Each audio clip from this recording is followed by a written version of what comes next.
बिस्मिल्लाहिर्रहमानिर्रहीम। अस्सलामुअलैकुम नाजरीन, इस चैनल को ज़रूर सब्सक्राइब कीजिएगा। आसान घरेलू किचन टिप्स। इस रमज़ान बनाइए बेहतरीन पकोड़े। पकोड़े बनाते वक्त अगर थोड़ा सा लहसुन पीस कर बेसन में डाल दें तो जायका भी अच्छा हो जाएगा और भारीपन भी नहीं रहेगा। मसूर की दाल पकाते हुए अगर शुरू में ही उसमें हल्दी या घी डाल दें तो दाल जल्द ही गल जाएगी। अंडे का छिलका उतारने के लिए अगर अंडा उबालते वक्त पानी में थोड़ा सा नमक डाल दें तो अंडे का छिलका बहुत ही आसानी से उतर जाएगा।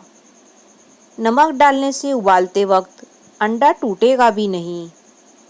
अगर बिरयानी के चावल नीचे से लग जाएं तो देगची की तली में तेल और दही की तेल लगाकर ऊपर से चावल डाल दें तो चावल नीचे से कभी नहीं लगेंगे।